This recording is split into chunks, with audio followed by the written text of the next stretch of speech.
So pregnancy டயத்தில் சம்பவிக்க போகிற ஹார்ட் அட்டாக்ஸில் ஒரு முக்கியமான ரீசன் வந்து ஸ்கேட். ஸோ ஹார்ட் பம்ப் பண்ணுற பிளட் எல்லாம் உடலுக்கு சேராது. அதில் ஒரு முக்கியமான ஆர்கன் பேபி தான். ஆன்ஜைனான்னு சொல்லுவாங்க மெடிக்கல் லாங்குவேஜில். பார்க்குறதுக்கு ஹார்ட் அட்டாக் மாதிரி தான் இருக்கும். மதரோட பல்ஸ், பிபி, ஆக்சிஜன் தான் யூஸ்வலாக சைல்டும் அஃபெக்ட் ஆகும். So textbook says and the world research says that 5% of pills use பண்ற ஆளு, especially women menopause க்கு அப்புறம் ஸோ ஹார்மோனல் இம்பேலன்ஸ்னால ஆல்மோஸ்ட் ஆன் மாதிரி ஆயிடுவாங்க.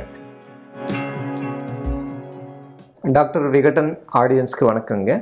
நான் வந்து doctor Guru Prasad, senior interventional cardiologist and electrophysiologist. இந்த காலத்தில் வந்து நிறைய young patients, especially middle aged young people from 25 years to 40 years நிறைய மக்கள் அஃபெக்ட் ஆகுறாங்க மாரடைப்போட. சாதாரணமாக வந்து சர்க்கரை நோய், இரத்த கொதிப்பு, அதிகமான கொலஸ்ட்ராலு, உடற்பயிற்சி, இதுதான் ரிஸ்க் ஃபேக்டர்ஸ் நினைக்க போகிறோம். ஆனால் லேடிஸ்க்கு மட்டும் சில ப்ரிடிஸ்போசிங் கண்டிஷன்ஸ் அப்படின்னா அவங்களுக்கு வந்து ப்ரெக்னென்சின்றது ஒரு காமன் விஷயம்தான். ஸோ ப்ரெக்னென்சி டயத்தில் சம்பவிக்க போகிற ஹார்ட் அட்டாக்ஸில் ஒரு முக்கியமான ரீசன் வந்து ஸ்கேட் அப்படின்னா ஸ்பான்டேனியஸ் கரோனரி ஆர்ட்ரி டிசெக்ஷனுங்க. இது வந்து மேபி ஒரு யங் ஏஜில் ஹார்ட் அட்டாக் வர்றதுக்கு ஒரு காரணமாக கூட நினச்சிட்ருக்கலாம். நார்மலாக வந்து மெடிக்கல் லாங்குவேஜில் ஒரு ப்ரீடிஸ்போசிங் கண்டிஷன், ப்ரெசிபிடேட்டிங் கண்டிஷன்ஸ் அப்படின்ற ஒரு 2 சிச்சுவேஷன்ஸ் இருக்கும். ப்ரீடிஸ்போசிங் கண்டிஷன்ற மேபி ஒரு நிலம் நினச்சிட்டுக்கலாம்.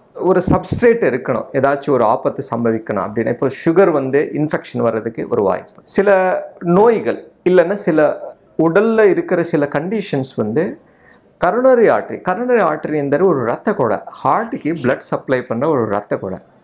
நார்மலாக ஆர்ட்ரியில் வந்து ஒரு 3 விதமான லேயர்ஸ் இருக்கும். Internal layer tunica intima, middle layer வந்து டியூனிகா மீடியா, அவுட்டர் லேயர் வந்து டியூனிகா அட்வென்டேஷியா. டிசெக்ஷன் அப்படிங்கிற ஒரு பைப் லைனில் இன்டர்னேலேருந்து அப்படியே கிழிஞ்சி அப்படியே 2 டேர் ஆகும். ஸோ அதுதான் டிசெக்ஷன். ஸோ நார்மலாக வந்து ஹை பிபினால் சம்பவிக்க போகிற ஒரு ஆபத்து இது, அயோர்டிக் டிசெக்ஷன் சொல்லுவாங்க. பட் ஆனால் ப்ரெக்னென்சி டயத்தில் சர்க்குலேஷனோட ப்ராப்பர்ட்டியும் இரத்த குழையோட ப்ராப்பர்ட்டியும் மாறிடும். அதனால இன்டர்னல் லேயர் டியூனிகா இன்டைமான்றது அது ஒரு டேர் ஆகிறதுக்கு ஒரு ப்ரிடிஸ்போசிங் கண்டிஷனாக நினச்சிக்கலாம். ஏன்னா நிறைய ஹார்மோனல் சேஞ்சஸ், நிறைய ஃபிசியலாஜிக்கல் சேஞ்சஸ் வர்றதுனால அந்த ஆர்ட்ரி, அந்த இருதயக்குள்ள இரத்த கூட ப்ரிடிஸ்போசிஷன் சொல்லுவாங்க. ஸோ அதனால சம்பவிக்க போகிற ஒரு ஆபத்து. மேபி இதோட இன்சிடென்ட்ஸ் வந்து 1 in 1000 அப்படின்றதே ஒரு பேசிக் ஸ்டாட்டிஸ்டிக்ஸ். நம்ம நாட்டில் வந்து எக்ஸாக்ட் ஸ்டாட்டிஸ்டிக்ஸ் இல்லை. But especially connective tissue diseases அப்படின்னு சொல்லுவாங்க. இதுனா இப்போ வந்து நம்ம வீடு செவுத்தில் வந்து செங்கலுக்கு நடுவில் ஒரு சிமெண்ட் இருக்கிற மாதிரி உடலுக்குள்ளே இருக்கிற அன்புகள் நடுவில் அந்த ஜாயின் பண்ணுற ஒரு சப்ஸ்ட்ரேட் தான் கனெக்டிவ் டிஷ்யூ. ஒரு சிமெண்ட் மாதிரி நினச்சிட்டு இருக்கலாம். ஸோ அந்த சப்ஸ்டன்ஸோட ஜீன்ஸ் வேறு விதமாக இருந்தால் அது வீக்காக இருக்கும். நார்மலாக அந்த ஆர்ட்ரிக்குள்ளே இருக்கிற இன்டைமான்ற ஒரு லேயர், அந்த ஜாயினிங் சப்ஸ்டன்ஸ் வந்து வீக்காக இருக்கிறதுனால அது ஈஸியாக கிழிஞ்சிடும், அந்த பிறக்கிற மாதிரி இருக்கும். ஸோ அதனால் டிசெக்ட் ஆகிட்டு பிளட் ஃப்ளோ ஸ்டாப் ஆகிடும். அதனால் சம்பவிக்க போகிற ஒரு ஆபத்து தான் spontaneous coronary artery dissection. Pregnancy ஒரு கண்டிஷன் தான். இது ஒரு 3-4 கண்டிஷன்ஸ் எக்ஸாம்பிள்ஸாக கூட சொல்லலாம். எப்படி இப்போ வந்து 1 ப்ரெக்னென்சி, செகண்ட் வந்து நான் சொன்ன மாதிரி கனெக்டிவ் டிஷ்யூ டிசீசஸ் அப்படின்ற ஒரு பாடியோட சிமெண்டிக் சப்ஸ்டன்ஸ் டிஃபெக்ட்ஸ் அப்படின்னு சொல்லலாம் மெடிக்கல் லாங்குவேஜில். Connective tissue disorder, especially vasculitic syndromes அப்படிங்கிற ஒரு ஜெனட்டிக் கண்டிஷன் இருக்கும். ஆனால் இரத்த குழையோட ஜீன் சம்பந்தமான நோய்கள். ஸோ அதை ஒன்று. 3வது வந்து வெரி ஓல்டேஜ்.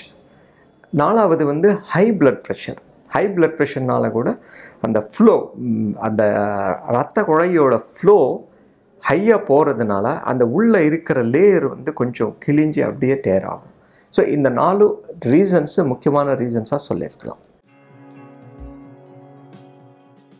இதுவும் ஒரு ஹார்ட் அட்டாக் மாதிரி தான். திடீர்னு ஒரு நாள் அப்போது ஒரு டயத்தில் irrespective of the day night ஒரு ஆபத்து சம்பவிக்கிற மாதிரி ஒரு நெஞ்சு வலி வரலாம்.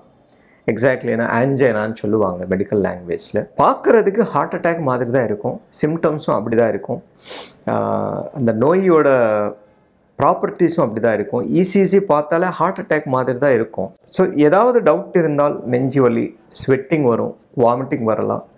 ஸோ சிம்டம்ஸ் வந்து எக்ஸாக்ட்லி மாரடைப்பு மாதிரி தான் இருக்கும். அதோட உள்ளே இருக்கிற காரணம் தான் வேரியேஷன். சாதாரண அட்டாக் வந்து கொலஸ்ட்ரால் மூலமாக சம்பவிக்கிற ஒரு ஆபத்து. ஒரு இரத்த குழாய் மூடிடும். கொலஸ்ட்ராலோட குப்பையாக இருக்கிற ஒரு கொலஸ்ட்ரால் பிளாக் அப்படின்றது சொல்லுவாங்க. அந்த பிளாக் வந்து பர்ஸ்ட் ஆன மாதிரி, ஒரு வேல்கனோ பர்ஸ்ட் ஆனால் எப்படி ஆகும் அந்த மாதிரி பர்ஸ்ட் ஆன சிச்சுவேஷனில் அங்கே அந்த இடத்துல கிளாட் ஃபார்ம் ஆகிட்டு இரத்த குழாய் மூடிடும், அந்த பிளட் ஃப்ளோ மூடிடும். அதனால ஹார்ட் அட்டாக் வரும். அதே மாதிரி இங்கே ஃபினாமினன் வேறு, காரணம் வேறு, பட் ஆனால் எஃபெக்ட் ஒன்று தான். ஸோ பிளட் ஃப்ளோ நின்றுடும். எதுக்கு? உள்ளே இருக்கிற அந்த லேயர், இரத்த குழாயோட லேயர் அப்படியே கிழிஞ்சி ஒரு ஃபோல்ட் ஆகிட்டு பிளாக் ஆகிறதுனால அங்கேயும் பிளட் கிளாட் ஃபார்ம் ஆகிட்டு ஹார்ட் அட்டாக் வரும். ஸோ இதுதான் ஸ்கேட். நாங்கள் சொன்ன ப்ரிடிஸ்போசிங் கண்டிஷன்ஸில் முக்கியமானது வந்து ஜெனடிக் ப்ரிடிஸ்பொசிஷன் தான். எஸ்பெஷலி இது யங் ஏஜில் கூட வரலாம். ஸோ அதனால் ஒரு ஏஜ்ன்றது எக்ஸாக்ட் ப்ரிடிஸ்பொசிஷன் கிடையாது. ஓல்ட் ஏஜில் எஸ்பெஷலி விமென் மெனோபாஸ்க்கு அப்புறம் ஸோ ஹார்மோனல் இம்பேலன்ஸ்னால ஆல்மோஸ்ட் ஆன் மாதிரி ஆகிடுவாங்க. ஸோ பாடி பொறுத்த வரைக்கும் லேடி பாடி தான், பட் ஆனால் hormonal imbalance almost women become men after menopause அப்படிங்கிறது நம்ம டெக்ஸ்ட் புக்ஸ்லேயே இருக்கும். So but body properties, metabolic properties base பண்ணி அப்படின்னு சொல்லுவாங்க. So sugar, cholesterol, thyroid, body metabolism எல்லாம் மெனோபாஸ்க்கு அப்புறம் மாறிடும். அதனால அவங்களுக்கும் ஆண் மாதிரி ரிஸ்க் ஈக்குவல் ஸ்டேஜ் வந்துடும் ஆஃப்டர் த மெனோபாஸ். ஸோ அது ஏஜ்னாலும் எண்டோக்ரைன் மெட்டபாலிக் இம்பேலன்சஸ்னாலும் சம்பவிக்க போகிற ஒரு ஆபத்து. ஸோ இதே ஸ்கேட் வந்து ஜெனட்டிக் ரீசன்ஸ் தான் மெயின் ப்ரிடிஸ்பொசிஷன். இது ஜெனட்டிக்ஸில் மியூட்டேஷன்ஸ், வேரியேஷன்ஸ் இருக்கிறதுனால சம்பவிக்க போகிற ஆபத்துன்றது நினச்சிக்கலாம். ஏன்னா இது ப்ரெக்னென்ட் லேடிஸில் காமன் தான். ஓல்ட் ஏஜில் எஸ்பெஷலி விமென் ஆஃப்டர் மெனோபாஸில் வரப்போகிற அட்டாக் வந்து நான் சொன்ன மாதிரி கொலஸ்ட்ரால் மூலமாக நடக்கிற ஒரு ஆபத்து தான். Basically history, symptoms and examination, அதுதான் பேசிக். ஒரு நீங்கள் ஹாஸ்பிட்டலுக்கு வந்தாலும் சரி, ஒரு நல்ல டாக்டர் பார்த்தாலும் சரி, ஸோ என்ன மாதிரி லட்சணம் இருக்கும். ஸோ சேம் ஹார்ட் அட்டாக் மாதிரி தான். பேஷண்ட் வந்து ஒரு முடியாமல் ஒரு வலியோடு வருவாங்க. ஸ்வெட்டிங் இருக்கலாம், சில டைம் சிங்கோப்பி, படப்படப்பு, தலை சுத்தல் கூட இருக்கலாம். இசிஜி பார்த்தாலே கண்டுபிடிக்கலாம். 12 லீட் இசிஜி, எந்த ஹார்ட் அட்டாக் வந்தாலும், எந்த செஸ்ட் பெயின் வந்தாலும். ஸோ கன்ஃபார்மான டெஸ்ட் வந்து அதுவும் 10 நிமிஷத்துக்குள்ளே பண்ணணும். Any patient who is suspected to have heart attack 10 நிமிஷத்துக்குள்ளே அவரோட இசிஜி எடுத்துகிட்டு அது ஹார்ட் சம்மந்தமான வலியா இல்லையான்றதை கண்டுபிடிக்கணும். அதுக்கப்புறம் டயக்னோசிஸ் இதுதான். ஸோ இசிஜி, ஈகோ, சில டைம் வந்து ஈகோ ஸ்கேனில் எந்த இடத்துல அட்டாக் வருக்குன்றது தெரிஞ்சுக்கலாம். அண்ட் இன்னொரு முக்கியமான ப்ராசஸ் வந்து ஒரு பயோகெமிக்கல் டெஸ்ட்டு. ட்ரோப்போனின் அப்படின்ற ஒரு என்ஜைம், ஒரு கெமிக்கல் ரிலீஸ் ஆகும். ஹார்ட் பாதிப்பு, ஹார்ட் அட்டாக்னால ஒரு ஹார்ட்டில் இருக்கிற பிளட் செல்ஸ் வந்து ஒரு கெமிக்கல் ரிலீஸ் பண்ணும் பிளட்டில். ஸோ அதோட பேர் வந்து ட்ரோப்போனின். ட்ரோப்போனின் மூலமாக உடனே செக் பண்ணியிருக்கலாம். So ECG, echo scanning and troponin test, இந்த 3 முக்கியமான டெஸ்ட் விஷயமாக ஹார்ட் அட்டாக் ஒரு பேஷண்ட்ஸ்க்கு ஹார்ட் அட்டாக் இருக்கான்றது தெரிஞ்சுக்கலாம். ஒரு ஹார்ட் அட்டாக் மாதிரி டவுட் இருந்தால் ஸோ டிலே பண்ண வேணாம். ஹாஸ்பிட்டல் கூட்டிகிட்டு போகிறதுக்கு இல்லைன்னா ஒரு டாக்டர்கிட்ட போகிறதுக்கும். ஸோ டைம் இஸ் மசில் சொல்லுவாங்க. Time is life, time is muscle.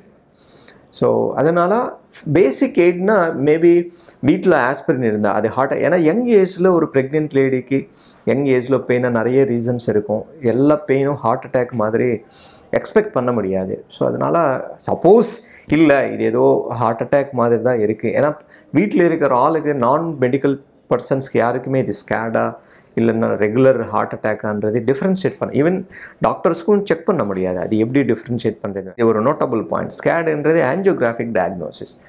Cath லேபில் பேஷண்ட் கொண்டு போனதுக்கப்புறம் ஆஞ்சியோகிராம் பண்ணி தான் அது கொலஸ்ட்ரால் பிளாக்காக இல்லைன்னா ஸ்கேடான்றது கண்டுபிடிக்க முடியும் தவிர ஸோ பேஷண்ட் பார்த்துட்டு இசிஜி பண்ணி ஸ்கேன் பண்ணி இது அது ஸ்கேடா இல்லையா கொலஸ்ட்ரால் ஹார்ட் அட்டாக்காக சொல்ல முடியாது. ஸோ ட்ரீட்மெண்ட் வேறு விதமாக இருக்கும். பட் ஆனால் அதோட நோயோட லட்சணம் ப்ராப்பர்ட்டிஸ் பேசிக் ட்ரீட்மெண்ட் அப்படிங்கன்னா மேபி ஆக்சிஜன் கொடுக்கறதையும் பேஷண்ட் ரெஸ்ட்ரோ வச்சுக்கணும். ஒரு காது வர மாதிரி கொஞ்சம் கதவு விண்டோஸ் எல்லாம் துறைக்கி அண்ட் பேசிக் ஃபஸ்ட் எய்டு தான் அது ஜஸ்ட்னா. அண்டு ரொம்ப டைம் டிலே பண்ண வேணாம். ஸோ டவுட் இருந்தால் பேஷண்ட் கொலாப்ஸ் ஆகிறதுக்கு வாய்ப்பு இருக்கும். ஸோ ஹார்ட் அட்டாக்ல இதுவும் ஒரு மேசிவ் ஹார்ட் அட்டாக் தான். ஸோ உடனே ஹாஸ்பிட்டல் கூட்டிகிட்டு போகிறது பெஸ்ட் தான். சப்போஸ் மெடிக்கல் நாலேஜ் கொஞ்சம் இருக்குது இல்லை வீட்டில் யாராவது நர்ஸு இல்லைன்னா பேராமெடிக்கல் இல்லைன்னா டாக்டர்னா டவுட் இருக்கும்போது பேசிக் எய்டில் எப்போவுமே நாங்கள் யூஸ்வலாக வந்து 2 டேப்லெட் ஆஸ்பிரின் வச்சுக்கோங்க எல்லா வீட்லேயும். ஸோ ஒரு 2 டேப்லெட் ஆஸ்பிரின் சியூ பண்ணி அப்படியே முள்ளுங்கள்லாம். ஸோ கொலஸ்ட்ரால் டேப்லெட் ஸ்டாட்டின் சொல்லுவாங்க. But at least aspirin you can take. இது வந்து ஸ்கேட்னால் நடந்த ஹார்ட் அட்டாக்கா இல்லைன்னா கொலஸ்ட்ரால் பிளாக் மூலமாக நடந்த ஹார்ட் அட்டாக்கான்றது ஆஞ்சியோகிராமில் கண்டுபிடிக்க முடியும். ஒன்லி ஒரு சஸ்பிஷன்னா ஒரு யங் லேடி அதுவும் pregnant lady maybe family history அவங்க வீட்டில் நடந்துச்சு. ஸோ அந்த சிச்சுவேஷனில் மேபி ஸ்கேட் சஸ்பெக்ட் பண்ணுவோம். எதுக்குன்னா இப்போ வந்து 1000 ஆஞ்சியோகிராம்ஸ் பண்ணால் இந்த மாதிரி 1-2 தான் இருக்கும் ஸ்கேட் அப்படிங்கிறது. ஸோ அதோட இன்சிடென்ஸ் கம்மி. பட் ஆனால் ட்ரீட்மெண்ட் வேறு விதமாக இருக்கிறதுனால அது கரெக்டாக டயக்னோஸ் பண்ணுறது எப்போவும் முக்கியம்தான். இப்போ ஆஞ்சியோகிராமில் தான் அது வந்து ரத்த குழைக்குள்ளே இருக்கிற ஸ்கேடா இல்லைன்னா கொலஸ்ட்ரால் பிளாக் மூலமாக நடந்த ஹார்ட் அட்டாக்ன்றது தெரிஞ்சிக்க முடியும்.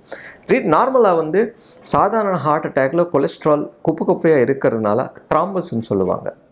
அத்ரோஸ்க்ளெரோட்டிக் plaque rupture and clot thrombus formation.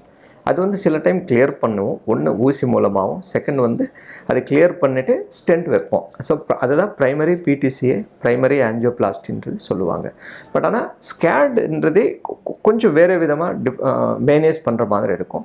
யூஸ்வலாக வந்து அது ஸ்டென்ட் போடுற அளவுக்கு இருக்காது. ஏன்னா அது வந்து ஒரு ஃபோல்டான ஒரு துணி மாதிரி கர்டன் மாதிரி இருக்கும். ஸோ வயர் பாஸ் பண்ணுறதையும் ஸ்டென்ட் உள்ளே கொண்டு போகிறதையும் ஸோ ரீசர்ச் என்ன சொல்கிறதுனா அந்த மாதிரி ட்ரீட்மெண்ட்னால மேபி அது வந்து ஒரு இடத்துல அந்த டேரான இடத்துல ஸ்டென்ட் வச்சாலும் வேறு இடத்துல அந்த மாதிரி டேர் ஆகாதுன்ற கேரண்டியும் இல்லை. So and that stent is a metal one. அந்த மெட்டல் உள்ளே எடுத்துகிட்டு போகிறவங்க வெளியில் எடுத்துகிட்டு போகிறோம் அதனால கூட அந்த டேர் அக்ரவேட் ஆகலாம்.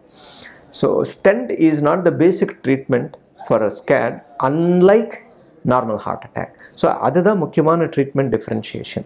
ஸோ இது வந்து பேசிக்கலி மெடிக்கல் மேனேஜ்மெண்ட் தான். அண்ட் இன்னும் ரீசர்ச் என்ன சொல்கிறதுனா மேக்ஸிமம் ஸ்கேட் வந்து ஆஞ்சியோகிராம் பண்ணி பேஷண்ட் ஸ்டெபிலைஸ் பண்ணி பேசிக் ட்ரீட்மெண்ட் அப்படின்னா aspirin cholesterol medicines basic anginal medicine அப்படின்னா heart pain medicines pulse BP stabilise பண்ணுறதையும் ஆக்சிஜன் கம்மியாக இருந்தால் ஆக்சிஜன் கொடுக்கறதையும் பேசிக் ஃபஸ்ட் எய்ட் ட்ரீட்மெண்ட் எல்லாம் பண்ணணும். ஸோ என்னென்ன மருந்துகள் அதை கொடுக்கணுமோ அதெல்லாம் கொடுத்து ஆகணும்.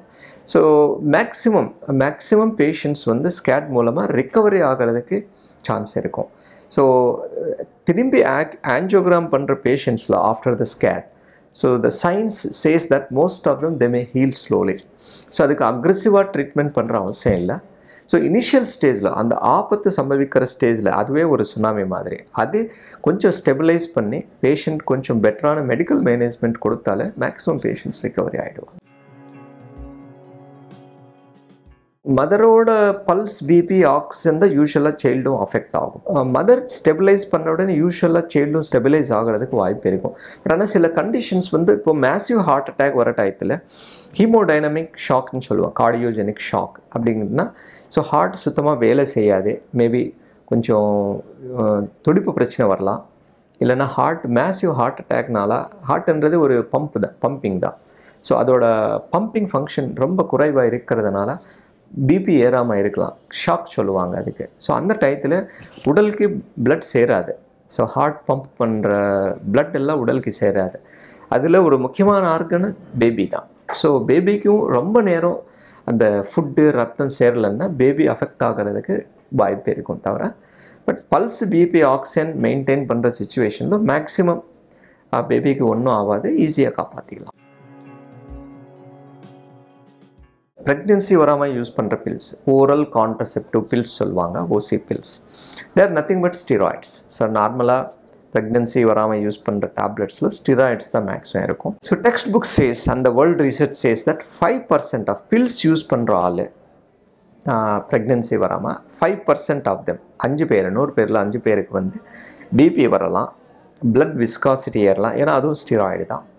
ஸோ தேர்டு வந்து இந்த மாதிரி கொஞ்சம் risk, pregnancy induced hypertension. So பில்ஸ்னால் இதுதான் ரிஸ்க்கு. ஒன்று வந்து பிபி வரும். ஸோ சில டைம் வந்து steroids effects, basically general steroids effects இதிலும் சம்பவிக்கலாம். ஸோ பில்ஸுங்கன்றது மேக்ஸிமம் பேஷண்ட் சேஃப்டி தான், 90 to 95%. பட் 5% இது கொஞ்சம் கவனமாக இருக்கும். ஒரு married young lady if they come to us with BP, high பிபியில் வரும்போது ஸோ கட்டாயமாக நாங்கள் இந்த கேள்வி கேட்போம். ஸோ நீங்கள் ஏதாச்சும் கான்ட்ரசெப்ஷன் பை பில்ஸ் யூஸ் பண்ணுறீங்களா அப்படிங்கிறது. So there is text book says 5% risk. Vikatan welcome back இப்ப வெறும் 29 ரூபாயில். ஜூனியர் விகடன், ஆனந்த விகடன், நாணயம் விகடன் உள்ளிட்ட 8 டிஜிட்டல் இதழ்கள், வேல்பாரி, நீரதிகாரம், அணிலாடும் முன்றில் உள்ளிட்ட கிளாசிக் தொடர்கள், சுஜாதா, எஸ் ராமகிருஷ்ணன், அசோகமித்ரன் உள்ளிட்ட நட்சத்திர எழுத்தாளர்களின் சிறுகதைகள் என 29 ரூபாயில் 3 மாதங்களுக்கு விகடனை அன்லிமிட்டடாக படிக்க இப்போதே சப்ஸ்கிரைப் செய்திடுங்கள்.